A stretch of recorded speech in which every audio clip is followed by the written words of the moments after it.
Oi, gente, aqui é o Vini Castro, leitor, designer e escritor, e esse é o meu top 10 de leituras de 2025. Gente, já separei aqui todos os meus livros, mas eu vou ter umas menções honrosas aqui, que eu não ia descer tantos livros assim, só desci o top 10, mas eu tenho umas menções honrosas aqui. Mas antes de eu começar, não se esquece de se inscrever no canal, se me seguir nas redes sociais, é tudo Vini Castro. Me siga lá no Scooby também, que tem resenha de todos os livros que eu vou falar aqui, uma resenha mais completa. Aqui eu vou dar uma sinopse de cada um, mas lá tem uns textão muito loucos, se você gosta desse tipo de coisa, né? Lembrando que esse ranking é baseado no impacto que os livros tiveram em mim. Você pode ter uma percepção diferente, não é qualidade aqui, eu tenho um pouco de qualidade, óbvio, porque eu não leio livro ruim. Quer dizer, eu leio, mas às vezes eu me arrependo. Mas tudo bem, mas não é sobre isso. Menção rosa pra Amanhecer na Colheita, da Suzanne Collins. Gente, que livro incrível, sério. É um spin-off que valeu muito a pena. Um prequel maravilhoso ali do Hamlet, da história dele. Eu fiquei muito emocionado. Eu fiz uma sequência de todos os livros dos Jogos Vorazes, né? E esse foi um livro tão... E eu gosto muito que a Suzanne Collins, ela conseguiu trazer nesses spin-offs uma coisa a mais e diferente, não bater na mesma tecla, tipo, trazer uma mensagem diferente no mesmo universo, mas mantendo a mensagem geral. Incrível. Daisy Jones and the Six também tá nas minhas menções honrosas. Gente, que livro lindo, maravilhoso. A série também ajudou bastante, né? A imersão ali com as músicas. Ai, gente, que livro foda. Foi meu favorito da trilogia K Street. Jantar Secreto do Rafael Montes também. Queria muito que tivesse entrado aqui, mas foi tanto livro bom. O Rafael Montes foi o primeiro livro que eu li dele. Foi, tipo, pé na porta, assim, porra. Acabou comigo. Explosão de cabeça. Bem nojento, tá? Se você tem questões com gore, às vezes tem umas coisinhas ali, né? Mas, tamo aí pra isso. 1984, um grande clássico, maravilhoso. Se você nunca leu, acho que todo mundo devia ler. Leitura obrigatória aqui. E por último, uma fantasia que virou minha queridinha, só que nenhum livro bateu aqui pra chegar no top 10, que eu coloquei aqui toda a trilogia de Quarta Asa. E Chama de Ferro, eu coloquei aqui o meu favorito, que quase ninguém gosta, mas eu gosto muito porque ele é o que mais tem parte de construção de mundo e mais de construção ali de relação mais real, assim, entre a Violet e o Zayden. Maravilhosos. Pra mais detalhes, eu tenho um livro... Ainda não. Pra mais detalhes, eu tenho um vídeo só de Quarta Asa aqui, que tá aparecendo aqui no card. E vamos ao top 10. Em décimo lugar, Eu Não Sei Lidar, do Lucas Silveira. Gente, se vocês não conhecem o Lucas Silveira, ele é o vocalista da banda Fresno. Eu sou extremamente cadelinha, extremamente fã, desde que eu me conheço por gente. E aqui nesse livro, ele conta um pouco da vida dele e também aprofunda a letra de várias músicas, gente. E sério, se você nunca leu, não precisa nem ser fã, gente. É só ver o quanto esse cara, esse homem, tem pra falar, tem pra escrever. Ele escreve muito bem, as letras dele são profundas, tem muito sentimento. Ele é simplesmente um dos maiores poetas da nossa geração e só minha opinião importa. Esse é um dos poucos de não ficção. Eu tive muitos livros de ficção aqui e um bem surpresa que também tá aqui, que também é não ficção. Eu não sou muito acostumado a ler não ficção, mas isso aqui definitivamente virou um dos favoritos da vida. Em nono lugar, eu coloquei aqui O Colecionador, do John Fowles. Ai, gente, isso pra mim, eu sei que ele é um clássico, né, mas eu li só ele agora. Eu que sou muito fã de suspense, muito fã de thriller, assim, eu tava esperando uma coisa, e ele me entregou um suspense muito mais pé no chão, muito mais contido, uma coisa meio psicológica, assim, porque a gente tá na cabeça de um homem que sequestrou uma mulher porque ele era muito obcecado por ela, ele coloca ela na garagem dele. Ele não faz nada, tipo, extremamente horrível com ela, ele não é um tenebroso monstro, assim, ele é por ter sequestrado uma pessoa, né? Não é aquele clichê, ele pega ela e tenta agradar ela, tenta entrar na cabeça dela, tenta conversar com ela, tenta ter uma relação com ela. Explora muitos temas de misoginia, de psicopatia também, óbvio, de sociopatia, de transtorno de personalidade. O John Fowles, ele escreve em primeira pessoa, né? Tanto uma parte que tem o POV dele e o POV dela, né? É bizarro, parece que eu tô lendo um livro que foi escrito pelo próprio maluco que sequestrou uma pessoa. Então, assim, foi uma imersão, uma coisa agoniante, assim, arrepiante, que... Nossa senhora. E eu terminei esse livro chocado também. O final, ele não é chocante, mas o final eu acho ele perfeito, assim, que era como deveria ser e, tipo, o que mais fez sentido pra narrativa, pra estrutura. Também cheio de marcação aqui, hein, que eu só marquei frase foda que esse homem escreve.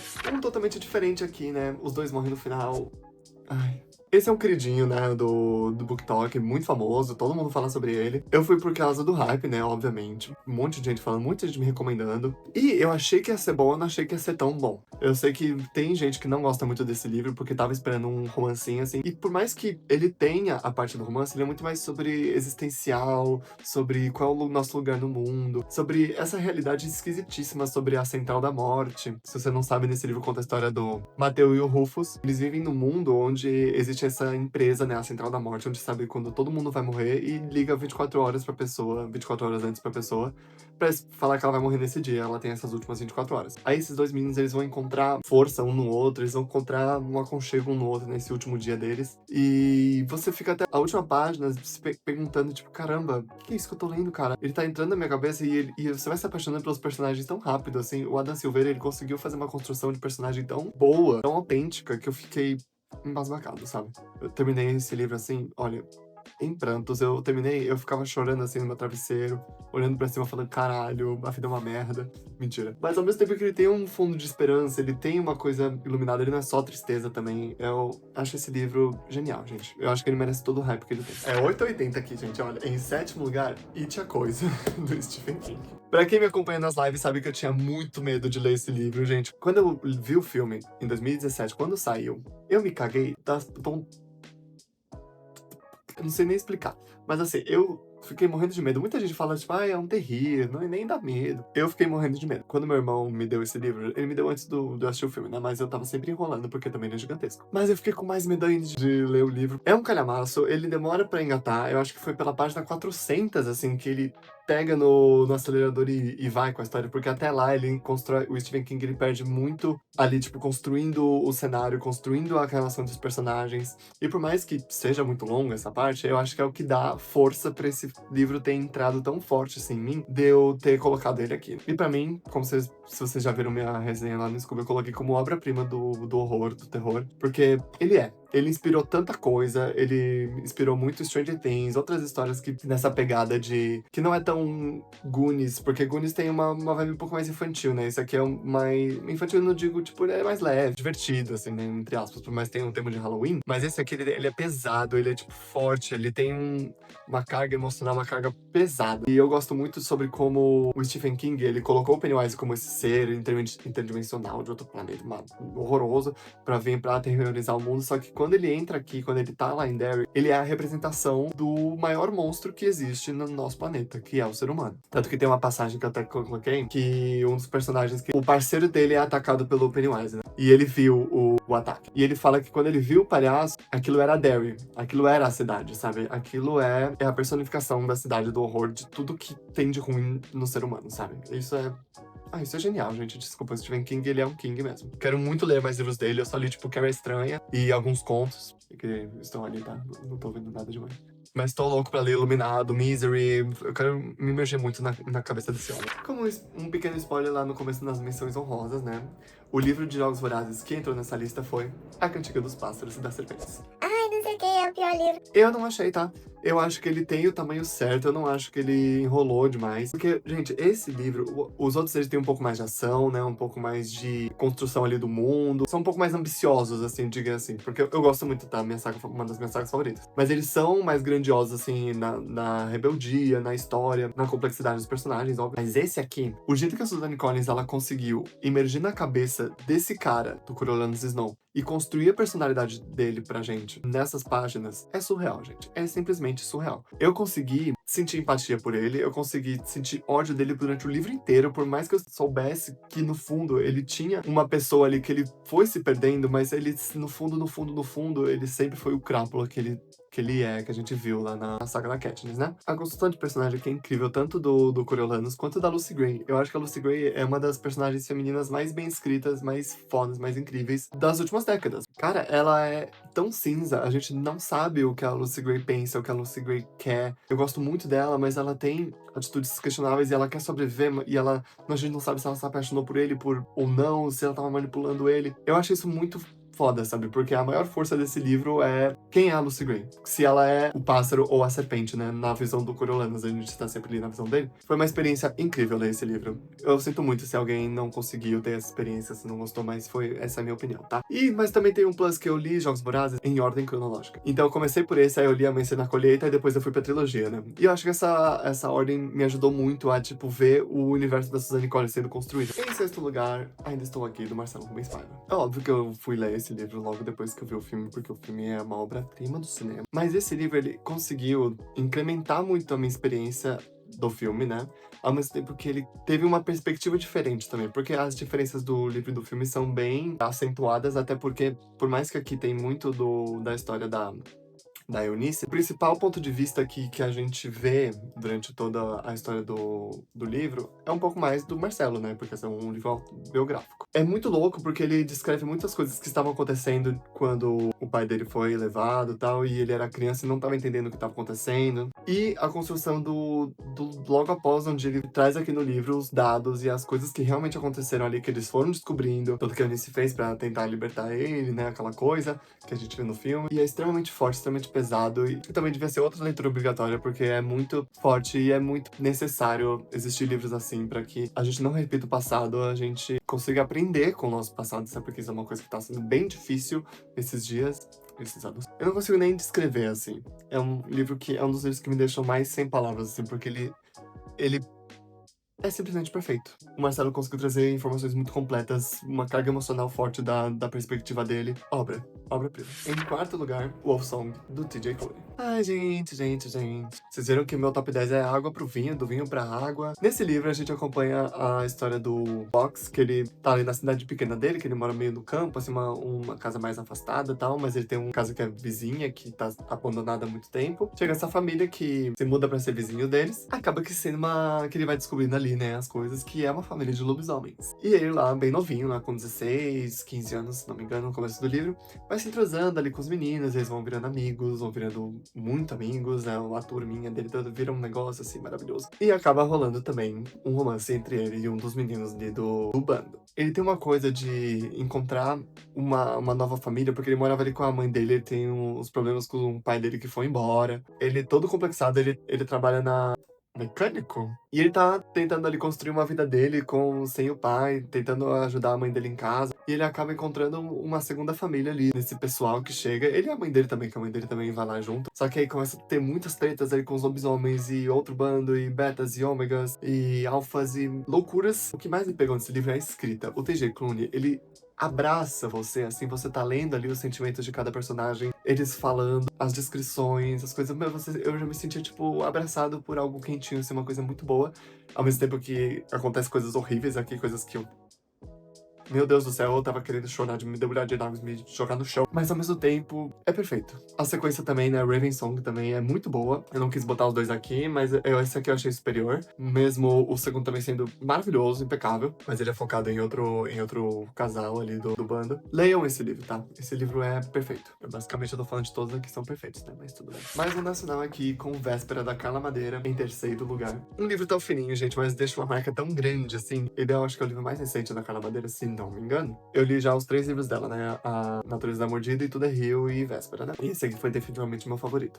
Por mais que Tudo é Rio e A Natureza da Mordida foram incríveis também, esse aqui, ele tem uma pegada, eu achei uma vibe um pouco mais madura, assim, da escrita da Carla Madeira. E aqui ele conta a história de uma família, e principalmente dois irmãos ali, que é o Caim e o Abel, no contexto de Brasil, tá? Eles só se chamam assim, não são o Caim e o Abel da Bíblia. Mas a família deles é muito religiosa, o pai é meio maluco ali, ele coloca o nome dos filhos dele assim, e vai mudando entre passado e presente com os irmãos mais novinhos, né, crescendo juntos e tendo os seus amores, as questões familiares. E no futuro, onde uma das esposas de um dos meninos, que eu não vou contar agora, logo no primeiro capítulo, tá? Isso não é spoiler. Ela tá ali discutindo com o filho dela no carro, ela tá, tipo, frustrada com a vida e tal, e o menino tá fazendo uma puta birra no carro, tá desperneando, não sei o quê. Aí, pra dar uma assustada no moleque, ela coloca ele pra fora do carro, dá uma volta no quarteirão e, tipo, vai lá buscar ele de volta. Só que no que ela dá a volta no quarteirão e ela volta, o menino não tá mais lá. E agora? E agora você vai ter que ler o livro pra descobrir, porque essa informação me fisgou, assim, eu fiquei... Aí eu só consegui parar de ler quando acabasse, né? Porque eu terminei, tipo, em 2 dias. Eu não conseguia parar de ler isso aqui. Mas, gente, ó, essas marcações são todas frases que bateram e ficavam, tipo... Puta que pariu. Aqui fala muito sobre família, sabe? Sobre qual é o papel da família, qual é o papel dos membros da família, por que as pessoas têm tantas questões mentais por causa da família. É muito foda, assim. E pra mim, que tem uma família grande, eu me identifiquei muito com os personagens desse livro e sobre as questões deles, sobre a convivência deles. E vai ter série também, minissérie, se não me engano, com a Bruna Marquezine no papel de uma das protagonistas, né? Vai ser tudo. Vai ser tudo. Assim como foi o livro. Em segundíssimo lugar, Herança.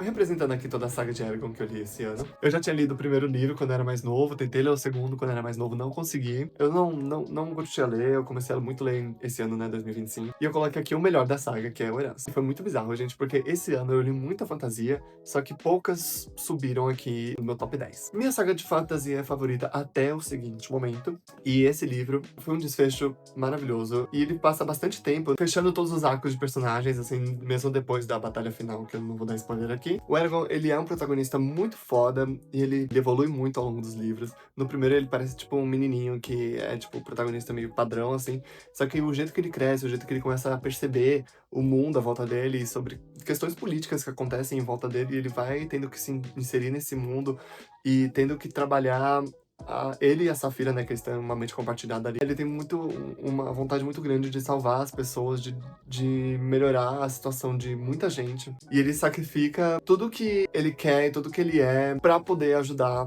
muita gente, assim, sabe? Ele é realmente um herói de A a Z. E muitos personagens secundários também são incríveis. A Arya, a Nassuada, que é uma das mulheres na fantasia que eu mais gostei de ler, assim. Ela é muito forte, ela é uma líder muito incrível. E ao mesmo tempo ela tem uma fragilidade dentro dela que... Não é uma fragilidade, ela tem um coração mole de vez em quando. Vários personagens aqui com muitas camadas. O Murtag, né, gente? Quem viu meu vídeo ali dos meus boys literários, que o Murtag tá lá em cima, ganha brilhaço aqui, ele brilha muito aqui nesse livro. E a batalha final aqui é, porra, perfeita, muito emocionante. Eu acho que vai demorar pra eu ler um livro que supere essa saga aqui pra mim, porque foi, assim, maravilhoso. Estou louco pra ler Murtag, o livro do meu boy aqui, do meu namorado. Pra voltar pra esse mundo, eu prometi vir pra aqui em 2026 pra ler aqui em 2026, porque eu queria sentir um pouco mais de saudade e eu já estou ficando com bastante saudade. Simplesmente leiam, gente. Tem vídeo meu aqui no perfil falando só de Eragon, tem uma parte de sem spoilers, uma parte com spoilers, então tá tudo certo, você pode ir lá ver, tá? E, gente, duas coisas aconteceram muito loucas aqui nesse ano. Foi um ano que eu li muita ficção, li muita fantasia, muito suspense, muita ficção. Mas o primeiro livro que eu li foi um não ficção. E, ironicamente, tá aqui na minha lista de o meu livro favorito do ano, e é Garoto Apagado, Boy Erased, eu não sei porque não traduziram isso no Brasil. Esse livro é uma biografia, uma autobiografia do Gerard Conley, e ele conta a experiência dele quando os pais dele obrigaram ele, que o pai dele era pastor e a mãe dele era super religiosa também, obrigaram ele a ir pra uma clínica de cura gay, né, que é a Amor em Ação. Tudo isso aconteceu e não foi lá antigamente não, foi lá nos anos 2000. Hoje eu acho que o Gerard tem, tipo, 30 e poucos anos, sei lá. E ele era jovem quando isso aconteceu, ele tinha 15, 16 anos. E aqui ele conta todos os relatos que ele viveu lá dentro. É uma imersão, assim, na cabeça dele. Porra, ele mexeu tanto no meu emocional e eu li ele em poucos dias também, acho que foi 3, 4 dias. Foi um dos livros que eu mais marquei, assim, olha isso, tanta coisa, gente, sério. Isso aqui acabou comigo de um jeito, eu terminei, tipo, em prantos, eu não conseguia parar de chorar um minuto. E tem umas frases desse livro que eu vou levar pra minha vida, assim, que eu tive muito essa reflexão, assim, depois de muitas questões que eu fui passando por causa da minha sexualidade, que ele fala o seguinte: quando ele era mais novo, nessa época, inclusive, se fosse escolher um superpoder, ele queria ser invisível. No final, que passa pra ele mais velho e tal, e ele também fala um pouco sobre como foi crescer com todos os traumas na cabeça dele, que ele não conseguia mais confiar nas pessoas, mas ele fala que ele não queria mais ser invisível, ele queria saber voar. É um contraste. Na parte que ele escreve que ele queria ser invisível, é porque ele tinha tanto medo das pessoas do mundo, ele sentia que tava todo mundo meio contra ele, que não aceitava ele, que ele era um problema, que ele queria ser invisível pra não atormentar mais ninguém. E ele não queria mais aparecer, não queria receber atenção.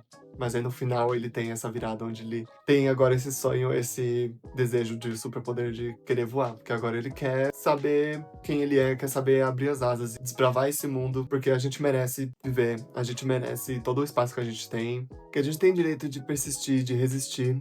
E esses livros aqui, eu acho que deveria ser leitura obrigatória pra se você é uma pessoa LGBT, e também, né, porque tem muitos gatilhos, então fique de olho também.